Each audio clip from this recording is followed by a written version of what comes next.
Hello, everyone, and welcome back to Locked On NHL. Today, we are covering the Vancouver Canucks spiral to tanking for, I guess, Bedard, if that's their goal.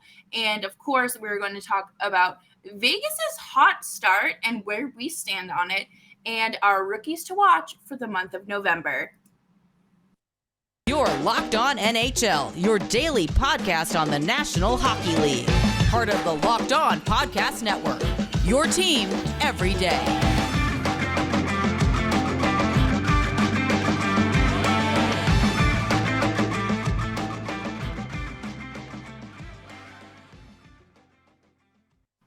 Hello, everyone, and welcome back to Locked On NHL. I'm one half of this Western Conference party duo, Jess Belmosto of Locked On Calgary Flames here, and my partner in crime with Brett Holden of Locked On Oilers. Today, we have a lot to talk about, and I feel like this is kind of just like a gossip hour.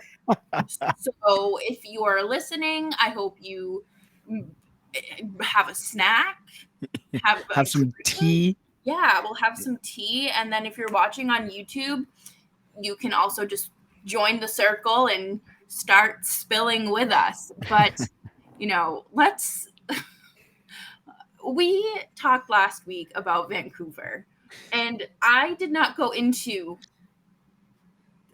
leave last week thinking we would continue to talk about the spiral of Vancouver. And oh boy.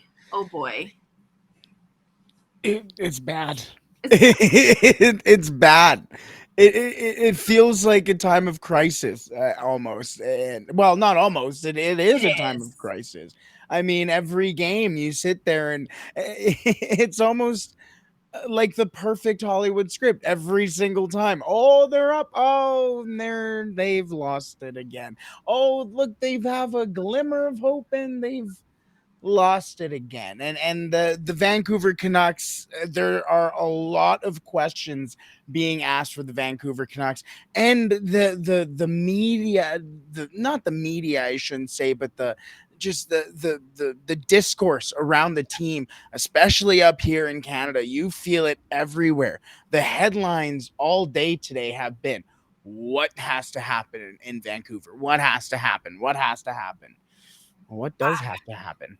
That is a very good question. I think the first thing is getting their roster healthy, because they have 5 injuries. They have Brock Boeser he was out for last night's game with an undisclosed injury. Travis Dermott with concussion. Quinn Hughes announced week to week.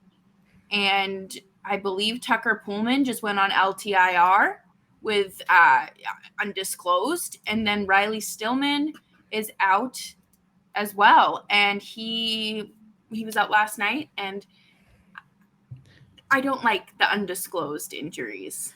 Yeah. I don't. Why do you not like it?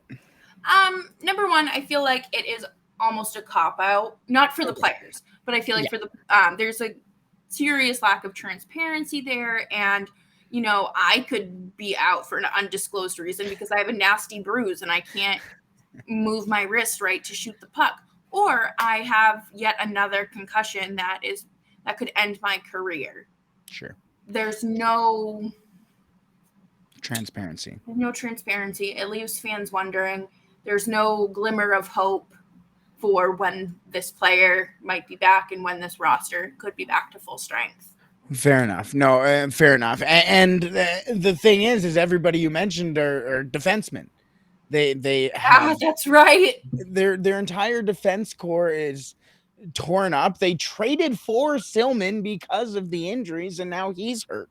And now you sit there and go, can you make a trade? Well, who can you trade? There's a really good article out on the Daily Faceoff that mentioned just what a rebuild would look like. And they really broke down the look of, there aren't a lot of players that may be able to be moved here. You think some of the players that you may think of right off the bat, especially to combat the culture that has come out, is guys like JT Miller. And what Well, did he just sign? exactly. Basically, if you're trading for a guy, if you are trading JT Miller, you're almost trading for the contract that he was signed this summer. Same with Connor Garland. Connor Garland's, I don't think his contract hasn't kicked in yet. So if Right. he was to get traded, your selling point would basically be, oh, well, I mean, you're basically signing him for a UFA too, or it's there isn't really a conversation to be had, b not also a lot of cap room for Vancouver to play with. So if they were to move somebody out, it's not like they could retain x amount of this over an x amount of salary in a trade to really make it profitable, right? So that also in its own way devalues a trade, because if you are going to take, yes, Connor Garland, I love Connor Garland, I think he's a very hardworking player. JT Miller, same thing, but they have their own values. But also the thing in trades is things like, if I'm going to retain salary, oh well, I'll chuck in an extra third round pick just to help you out there. You Right. there are extra things here that you sit there and you go, you know what, maybe this isn't plausible. Right. It kind of just feels like they're stuck, and it's going to have to, unfortunately, ride this out. I talked about it on my show this week about, Jacob Markstrom riding out his weird start to the season. And unfortunately, I guess fortunately for the Canucks, it's not even Halloween yet. It's still early enough in the season for them to bounce back and, make up that lost ground. But I don't see that happening unless I don't know. The team has to be healthy. That is obvious. Yep. That's an obvious answer. But I'm looking at their stats right now, and they are just not a good. They're not. No, it's they're either below average in the league for like the good stats, and then horrifically above for the bad stats. Yeah, and that's what it happens when you're a bad team. You're on one end of the spectrum or the other, no matter what. And rarely are you on the good side. You want to talk about stats here? Well, let's talk about the premier signing for the Vancouver Canucks here. My favorite stat is, we're going to get into some of these stats a little later on as well, but my favorite stat, advanced stat, because everybody goes, oh, you're an analytics guy. I'm not an analytics guy. I had to get a meme page to explain to me what all these like JFresh. Honestly, I don't understand it, but I do like goals for and goals against mm-hmm. per 60 minutes, because that really shows, it adds up all of the, not only like goals that happen when you're on the ice, whether that's for or against, but it also takes the quality of the shots that are taken while you're on, the saves that are made. It takes every aspect into it and applies it to this stat. And well, their premier signing this year, who is coming back into the season from a tough knee injury. Knees are difficult, and that's Ilya Mikheyev. Well, at 5-on-5, Ilya Mikheyev's goals for per 60 minutes is sitting at a very impressive 0.99. 0.99. A guy who's brought in, now, yes, he's a two-way forward, but he's brought in to try and help that team there. Yeah. And especially for a team who's having troubles against the Oilers, they blew a lead. Against the Flyers, the Capitals, the Jackets, the Wild, even last night against the Carolina Hurricanes, they scored the first goal of the game. And they fall apart. You aren't getting production from the players that you threw money at this year. Andrei Kuzmenko has a goal and an assist this year. He's doing his best. He's doing his darndest, but he's not getting it done. Niels Hoglander got sent down at points too. He's not doing his job. You have a depleted defensive core, and all at the same time, Thatcher Demko isn't making the saves that he needs to in crunch time. What? Okay. Do you think this has to do with coaching? Because a coach can only, my biggest thing is a coach can only do so much. This isn't a video game. He can't go out there and control them like The Sims or in NHL. But is Bruce the problem? I don't think so. I don't think so either. No, because and the thing is, and the reason why I don't think so is because after Bruce came in, they were They were tough to good. beat. They were a good hockey team, and they almost slipped into the playoffs, right? So and now, I don't know if it's attitude. I don't know if it's the injuries and the attitude. There's something not right in that locker room, but I don't think it's the coaches. I No. It could be the captain. It could be Bo. And that's not a great thing. That's not something you want your captain to be vocal on his issues inside the locker room, bringing that out, airing the dirty laundry. You have fans throwing jerseys onto the ice, and it's a Bo Horvat jersey. It's again, not trying to pin it on him, but we're He just has trying a to analyze. responsibility as a leader to tell them, pull up your big boy pants, Yeah. buck up, and get out there and go play. Because you know what? Your career may depend on it. Yeah, So 100%. And maybe just a quick wrap on just maybe a quick PSA to fans. But I was reading up today. Now I understand fans are upset. We were talking about off air before coming on just the great fandom of soccer fans and how that yes, really makes the sport fantastic, and that's an aspect of that. And that's what it makes hockey as well, is the fans and how much fans care. And that's why we're all here. But if you see a hockey fan or a hockey player out in the open, and this was a story from somebody in Vancouver, JT Miller was at a pumpkin patch with his family, and he had fans coming up to him saying mean things to him in front of his kids. On ice stuff is on ice stuff. Off ice stuff, please, those fans are so everybody. lucky. I'm not that child. Yeah. His kids Oh. aren't old enough to raise a little cane out there in the pumpkin patch. Be real bad. Be real bad for them. Exactly. It just be respectful to those. They are going out there and providing you with that entertainment. So just show some respect in front of family. That was something that really irked me today. Yeah, no, that's when I saw that, I kind of knew we would discuss that on today's show because Yeah. that's just unfortunately something that happened. And can we just leave players alone when they're with their family? Just say, hey, like, even if their team isn't good, say, hey, good game, like, love watching you, or just mind your business and leave them alone. Doesn't, it's costs nothing for you to go up there and be like, hey, appreciate it, all the best. Right. Like, but either way, let's get back on the ice here. Yeah, either way, we're going to jump into some fraudulent allegations from our host, Brett Holden. He thinks that the Vegas Golden Knights are off to a fraudulent start under their new head coach, Bruce Cassidy, and we're going to talk about that next.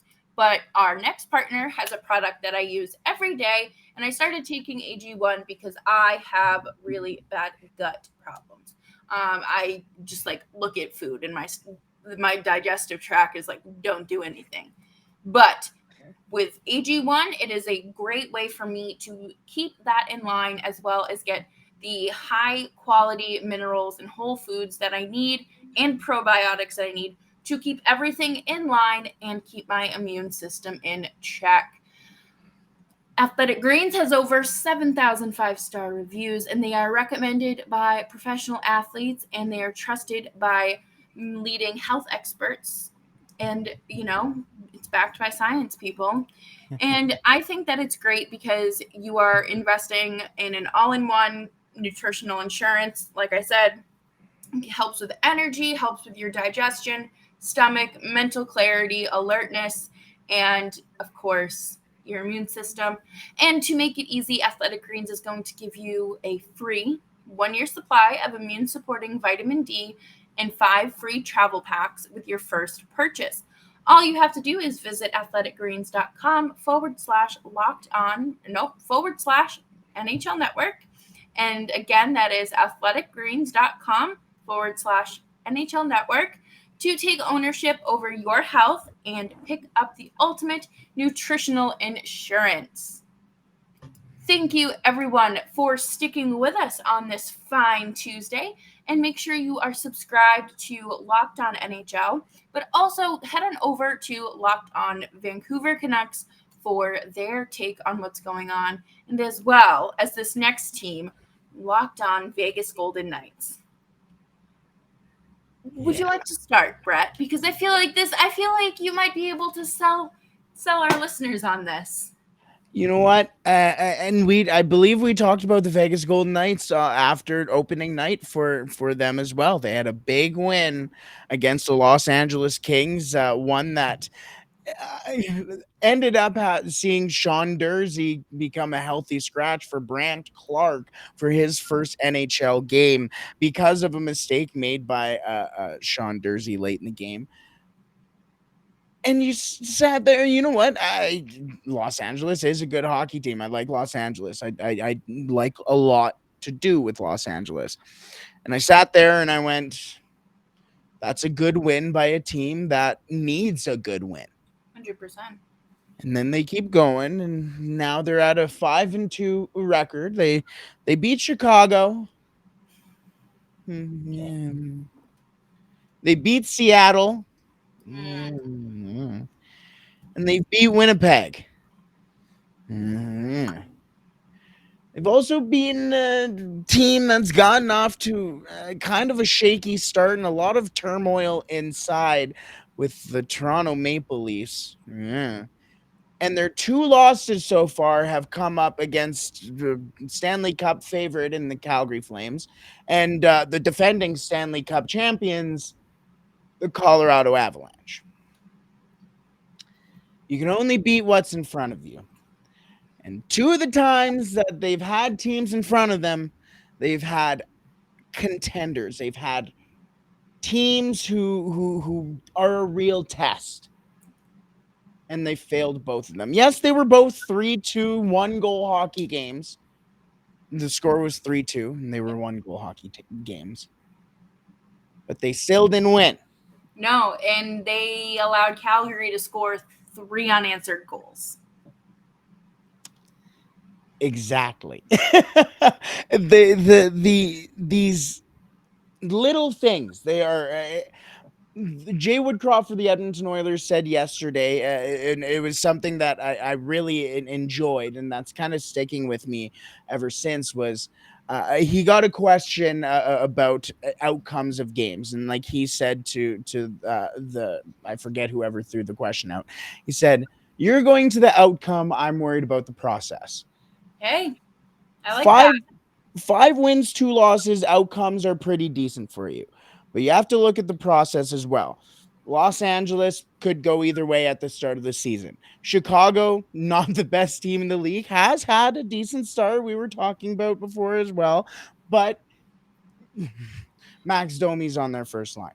Seattle is a young team. They're finding their wings. They've had a decent start, but it's still Seattle right now. The Winnipeg Jets, I won't really go there. And again, the Toronto Maple Leafs, who, yes, they got a win against a team that should be a very cup contender as well this year, but they have had a shaky start this year as well. Now is the time to get wins against the Toronto Maple Leafs. Right. And that's what Vegas did. Yeah. I think that, you look back a few years ago and it was Vegas that broke the Toronto Maple Leafs. And that was the first domino to fall in the coaching firing mass exodus of coaches. But, I think, you raise a really good point there in terms of the process versus the outcome. And, you can have really like a great record. 5-2 to start the season is not bad, but the only reason that Calgary game was a 1-goal difference is because they ended up winning a goalie challenge, and unfortunately for the Flames, they didn't. It was a wrong call. He was pushed into the goalie by Vegas Golden Knights, but that's a different story. I think when you look at the teams that played and won against, you laid it out perfectly. There's a list of excuses as to why, or reasons why they won, and they can't beat the two really good teams there. What again, we've kind of talked about this to start the show as well with Vancouver. Like, there's still time to make up for these losses and whatnot, but it's October. It's the end of October. It's time to start shaking off the off-season dust and putting what's ahead of you, really looking forward to that. And can Vegas do it with the goaltending that they have? Is that truly something sustainable? Yeah, 100%. Again, you hit the nail right on the head. Like, their goaltending, I don't want to say has been an issue, because it hasn't been. It's been a strength for them so far. 100%. But I mean, yeah, no. Again, you hit the nail right on the head. The start of the season. It is the start of the season. It's still, we're almost at Halloween. There's still 3 or 4 or 5 months left in the season. I don't know how long exactly, but and now is the good time to start getting your wins. And at the same time, I'm not saying that they're fraudulent, going, oh, in like 3 weeks they're going to be losing every game, they're going to be the worst team in the league, they're going to be picking Matvei Michkov at the draft, and right. I'm just saying that I think maybe we should pump the brakes on how good Vegas really is. Yeah. And just go, again, we see the outcomes, but the process is the more important things. I mean, you have guys like Chandler Stevenson has 3 goals, 3 assists, 6 points, third on the team in points on the first line. Is Chandler Stevenson a first liner? I have him on my fantasy team. I think so for now, but then it's Jack Eichel, who has 3 goals, 4 assists, 7 points, who leads the team in points, second team in goals. Jonathan Marchessault has 5 goals, 1 assist, 6 points. And those are the guys that, well, 2 of those guys that you need those points and goals from. But another guy who's kind of reaching the fruit or getting the fruits of the labors of those guys who are going out there. I guess that's what you want. But again, how sustainable is it? You're going to need secondary scoring. And for a team that is up against the cap, a team that just from the start of the season, everybody looked at their roster and went, okay, well, maybe this isn't the best right now because of the salary cap, because you're sitting there going, we just lost Robin Leonard. We don't know how Mark Stone's going to, or how healthy Mark Stone's going to be when he's coming back. There are all of these things that then all of a sudden, yes, you're doing well, but where's Mike Amadio got an assist the last night, and Nicholas Roy got his first assist as well. Those are guys that need to chip in and will eventually chip in, but now they're chipping in. Exactly. Right. It should have started October. What was their first opening night? October 12th against. Yeah. No, I'm looking at Vegas. No, I lied. I'm looking at Anaheim. Sorry. It needed to start opening night. They played the same night, I'm pretty sure. Yeah. So regardless, they needed to start this 2 weeks ago.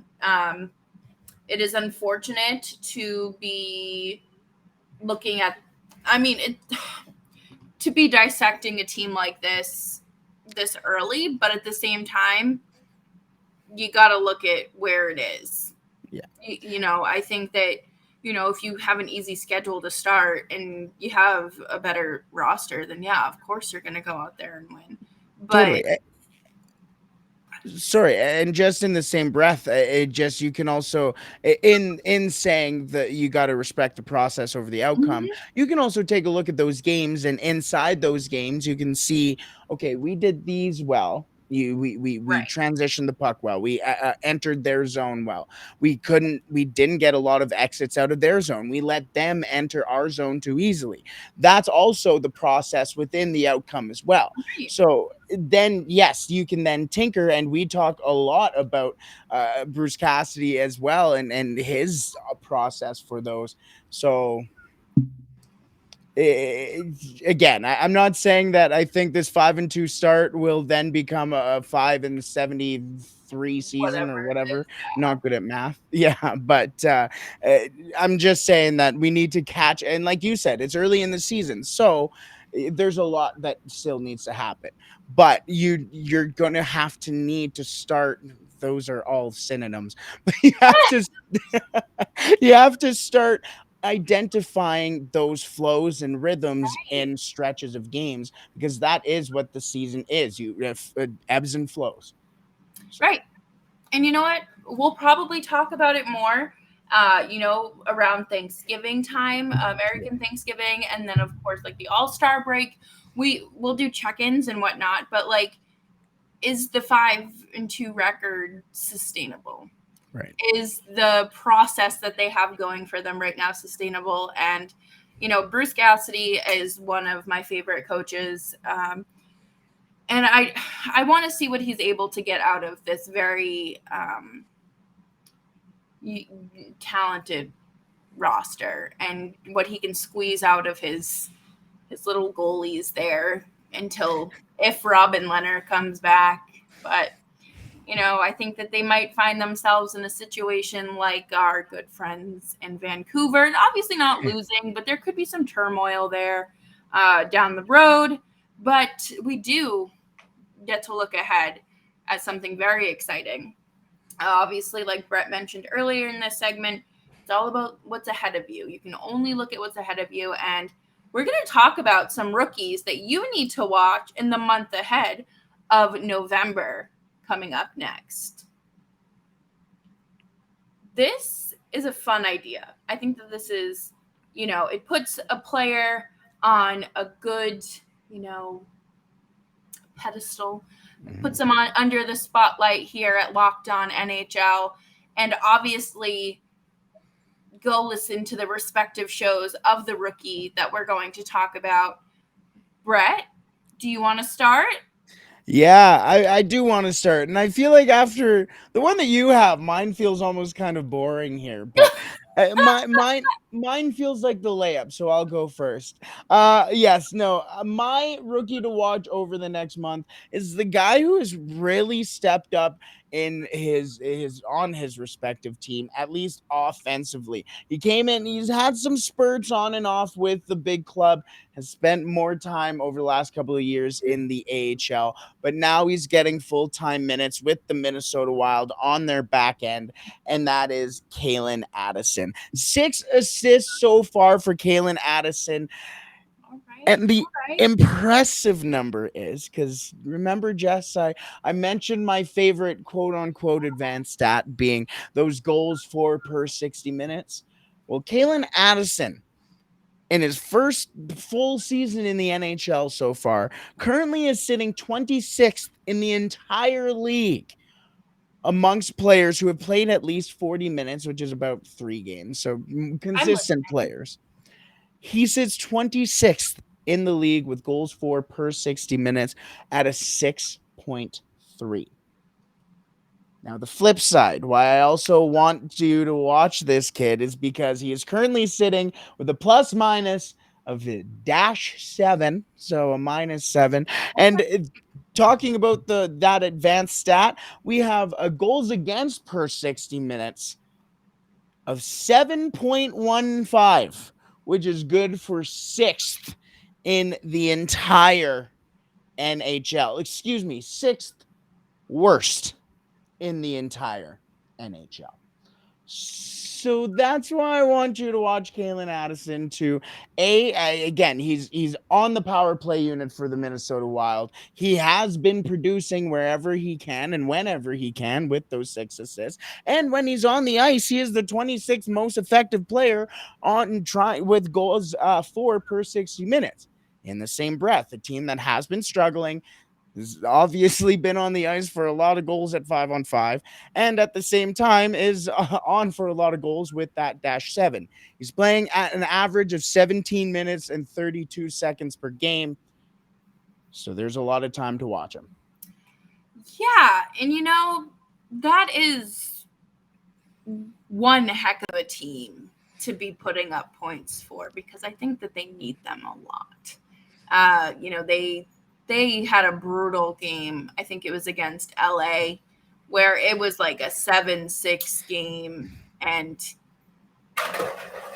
not good. And just, you have to look at their defense. You have to look at what their two-way forwards will bring and whatnot. And of course their goaltending, but keep an eye on him. I think Minnesota will be the first of the teams that we've talked about today to kind of figure it out. 100%. Yeah, I think that I don't know. My God.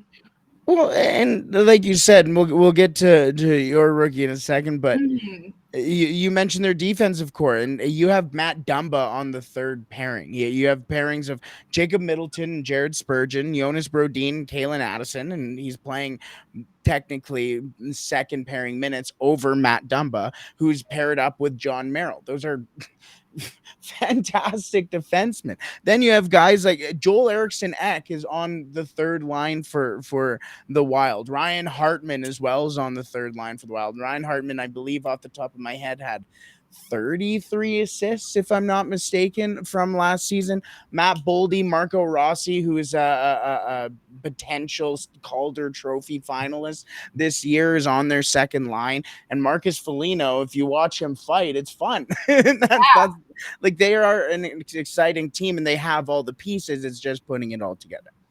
Absolutely. And they have a very deep team, and I think it's all about them just kind of getting on to the same page. Not even the same page, but I used this with the Flames when they were going through it. The same page, the same sentence, the same paragraph, the same word. They need to just be reading together and keep it going, because otherwise you're going to end up all over the place and you're still going to have horrific games. But I think my player had very large expectations heading into this season. And, I hadn't seen, too many highlights, I guess, of Mason McTavish of the Anaheim Ducks, who is in his first full season in the NHL. He already scored his first goal last season. So we're not necessarily looking at that, but through 6 games, he has no goals. He has 4 assists, though. I think that when the pressure's on, especially for a young kid, they might struggle a little bit, but I would at least expect him to score on against the Devils. I'm looking at the schedule. Seattle, not the Rangers, the Islanders. I'm looking and I'm just very, I don't want to say concerned, but I'm intrigued as to how the month of October will compare to his November. And I think that he is absolutely a player you should watch. I think that the Ducks are a very exciting team. They kick off their November against the Sharks. So, I think you could look there for some entertainment truly, because those are two teams that have been at the bottom of the Pacific looking for a way up. And then you're playing Vancouver, and then, you're the month of November is you're pretty much playing a game every other day. So is he going to be able to find something? Is he going to be able to produce in the way that he did in World Juniors? That really put him under the spotlight even more for Anaheim fans. Yeah. No, I agree. And he needs those goals, I think, for sure. Um, and you mentioned as well Anaheim's not exactly the best team in the league. They're not exactly the best team in the Pacific. And when your marquee matchup for the Anaheim Ducks is the San Jose Sharks, that's going to be a fun one. But yeah, maybe he's still trying to find his footing. I'm not sure what it is. Maybe it's just getting on the score sheet. While you were mentioning Mason McTavish, I decided to go to my funky, fun little advanced stat for us here. And the interesting thing is you take a look at his 5-on-5 goals for per 60 minutes, and it's not the best. He currently sits ninth on the Anaheim Ducks for goals for per 60 minutes at a 2.54. Then, however, you switch it around and you get to all situations, which benefits or looks at power play 5-on-5 every time basically you're on the ice. And Mason McTavish, his goals for per 60 minutes in that situation is the third best on the team with a 3.08 behind Trevor Zegras and Troy Terry. So maybe a little bit of a caveat in the fact that, okay, maybe he's not scoring right now. But in the month of November, he's he's out there when the points are being scored. You mentioned no goals, 4 assists so far. He has been getting on the score sheet a little bit here. Maybe now in the month of November, he can really start these advanced stats that are so fun. Can maybe try and show why they're so fun to look at. Oh, absolutely. And I think that is just again another great thing to look at when you're watching the game. Of course, a player can pass the eye test, but are they passing the advanced analytics and advanced stats test? Yes. I think it's going to be a good month for these two players. I hope that they figure it out, and the last Tuesday of November we can look back and say, hey, how did these guys do? And then maybe have another round of rookies to look at, because who doesn't love putting these guys under the spotlight? And of course, make sure you go check out Locked On Wild and of course Locked On Ducks. Really great stuff from both Seth and JD.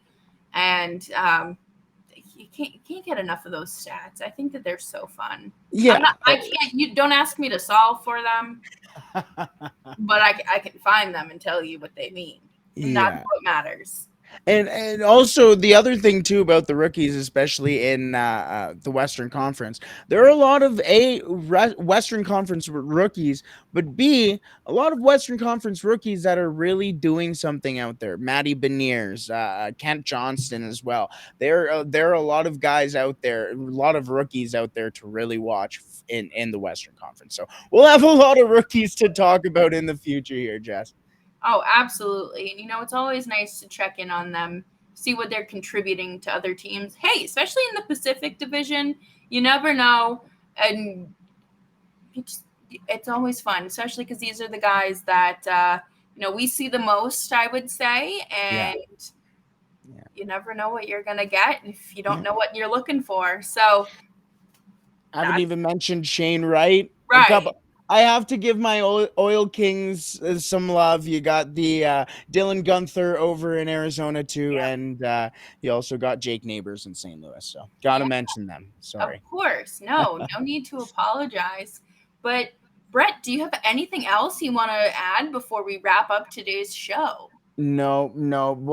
I'm so happy we are back in the swing of hockey. That's all I care about. The fact that we can go and I can set a fantasy lineup and then watch all of this and then come back on Tuesdays and talk with you about it all. Last night I put Patrick Laine on my injured reserve because I had 3 players on my roster that I hadn't like moved, and there's only one IR spot. So I'm sitting there. I'm like, well, Line was supposed to be out the longest out of all these guys, and then who comes back today? Patrick Line. So I'm like, yeah, I just should not be responsible for any fantasy teams. Also checked out Locked On Fantasy Pod because they clearly know more than me. Unbelievable. But thank you everyone for tuning in to Locked On NHL. I hope you enjoyed your gossip hour and your snacks and your tea, your coffee, whatever you're enjoying. And we will see you next week. Hopefully the Canucks will have a win under their belt. We don't know. I wouldn't put any money on it. Hopefully Vegas, proves us wrong. Hopefully not, because they're in our division. And of course, hope these rookies are able to get situated, get their footing underneath them.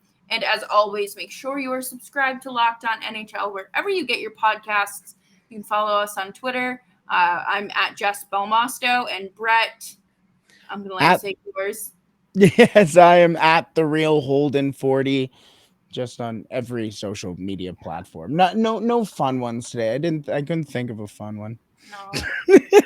Well, make sure that you're also subscribed to Locked On Oilers and Locked On Flames, because we do have a Battle of Alberta coming up. So we're going to be more than likely doing another fun pregame primer, postgame recap, whatever